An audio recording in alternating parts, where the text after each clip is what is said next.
Hi guys! Welcome back to my channel. For today's video, I am so excited because I will now be coloring my hair. And as you can see naman, that the roots have already grown and nag-black na siya. And ito na nga yung hair ko ngayon. I will be changing my hair color to ash blonde. And I am gonna be using the Hairfix Natural na hair color na brand. I am so excited because the one that I used before, like before talaga na hair, itong nakikita nyo ngayon, is also Hairfix.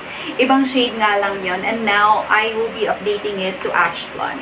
What I really like about this is because yung dark roots ko dito, most of the time kasi hindi talaga siya pantay na color, and nung ginamit ko yung Hairfix, it really did colored my roots evenly. So I'm so excited to see kung ano itsura ng ash blonde na hair color. Most likely it will be super close to what my hair looks like right now. Nagpa-bleach kasi ako before. So I feel like it's gonna be closer to this hair color, yung ash blonde. So if you're excited to see what my hair is gonna look like with the new Hairfix Natural in ash blonde, then please keep on watching.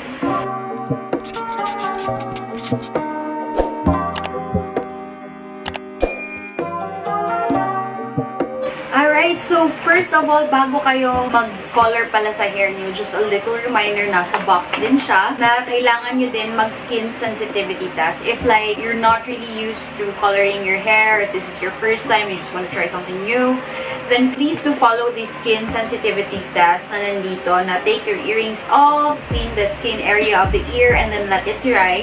Mix a small portion of the colorant and developer in a mixing bowl equally. Make sure to close the bottles immediately. Apply the mixture at the back of the ear. Leave unwashed for 24 to 48 hours. If there is skin irritation or swelling around tested area, discontinue use. If there is no irritation, the product is safe for use. So, ayun nga guys. Very, very important talaga na ma-check nyo if compatible siya sa inyo or like if walang irritation na mangyayari once you use this. Kasi mahirap na if nalagay na sa buong hair mo na tapos dun pa nagkaka-irritation, mahirap na yun. So anyway, so let us now start with coloring our hair. And I will be talking more about this product once mag-wait na tayo for 20 minutes because 20 minutes lang po ang kailangan and we will have a new hair color na. So, let's start!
Haluin yung colorant and developer.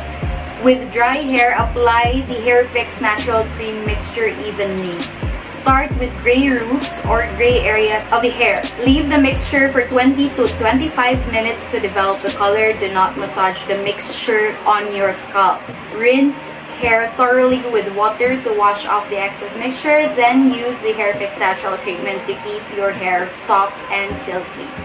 Ayan, so now we will start with putting the mixture sa roots natin para mag-color talaga siya. That's what I also did before. Kasi yung problema ko talaga, pag ano lang, do-it-yourself na pambahay na hair color, hindi talaga na-achieve yung parang salon na effect. Na alam mo yung pantay na pantay yung color. It's either sobrang light ng roots at dark yung other parts ng hair. Or yung roots naman yung parang hindi nag-color. So, we've all experienced that, right? So, ayan na nga. I'm just gonna be using my hands with the gloves. Kasi wala akong anything na pang-color dito sa bahay. So, yeah.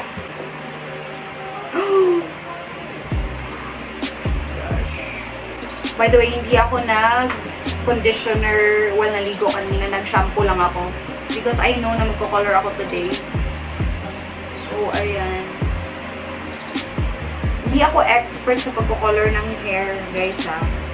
If may mas expert pa dyan, let me know if I'm doing the right thing.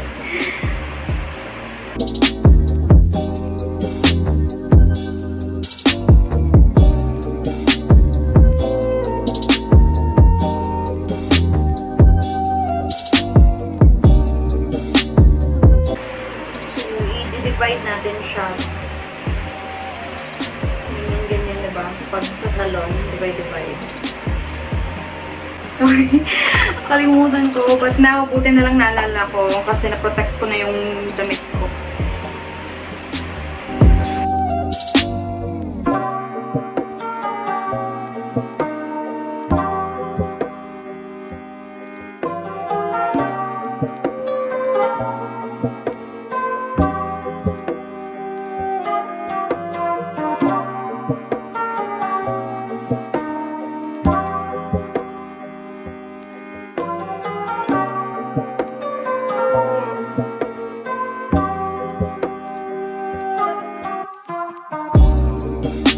By the way pala guys, sobrang nipis pala ng hair ko. Kaya kahit hindi ko masyado siyang dinidivide per section, nakaka-cover pa rin niya yung other areas kasi sobra talagang nipis ng hair ko.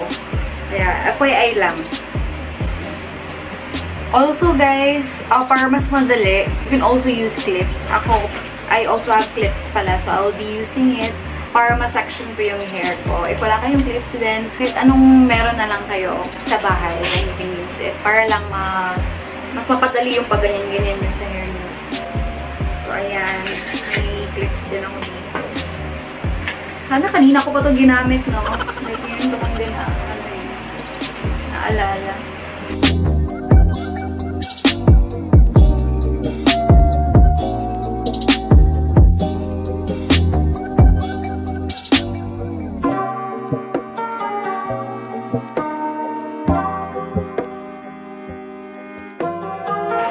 Tapos na lahat ng roots.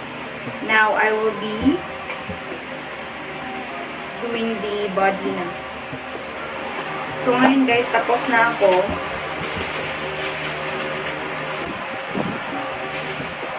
So, igaganyan mo siya after.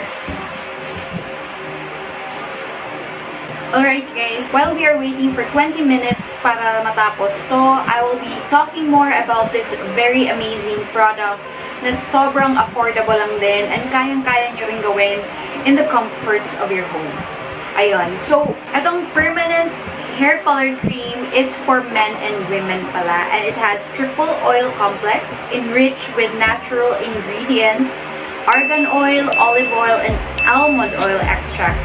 100% great hair coverage for a healthier hair and scalp, naturally vibrant and long-lasting color.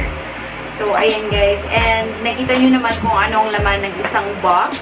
Kompleto na siya. You don't really need anything else. If this is your first time na mag-hair color and wala kayong mga gamit sa bahay, then okay na okay pa rin kasi kompleto yung isang box na to with all the things that you need sa hair coloring for your DIY hair color sa bahay. Ayan. And also guys, if you're wondering what other shades available for the Hairfix hair color cream, then yung mga shades na available po are ash blonde, ash brown, caramel brown, coffee brown, golden chestnut, light golden blonde, yung mga shades na available. And you can buy this product sa Watsons and the SM store, yung beauty store nila. Available po to. And this is also available online, www.watsons.com.ph. And also, available din siya sa call and deliver na option nila. Also guys, this is only for 219 pesos and may sale sila this coming August 16 to August 22. You can get this for only 199 pesos. Sobrang sulit talaga because makikita nyo naman na kompleto na siya. Yung result niya is sobrang ganda, pang salon talaga yung result. And natural tingnan yung color. And it also makes your hair shiny, silky, and vibrant after using this. And also guys, you can visit them sa social media pages nila at Hairfix PH sa Instagram, Twitter, and Facebook nila.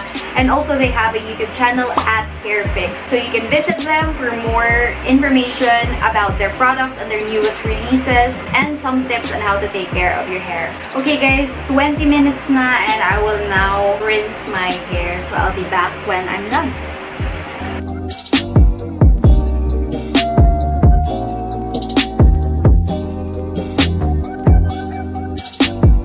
And I'm back! So, eto na nga yung result ng hair ko. This is the ash blonde. The result ng Hairfix. I super duper love it. So, nakikita nyo guys yung roots na covered talaga niya. From root to tip.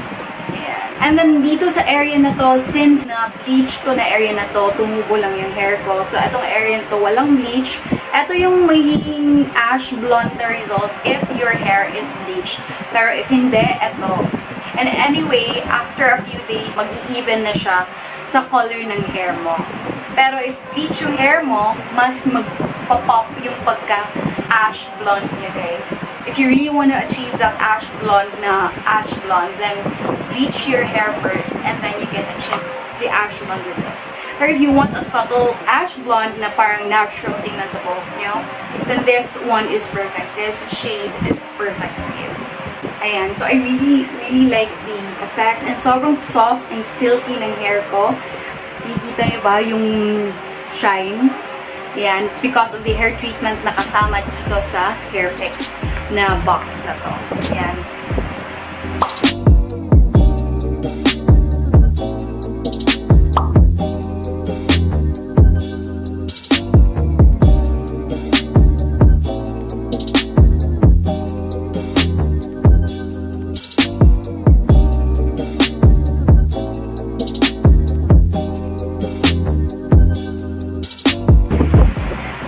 That's it. Thank you so much guys for watching. I hope you enjoyed watching this episode. And let me know if you have also tried Hairfix. Let me know your experience down below in the comment section. And I hope to see you guys on my next vlog.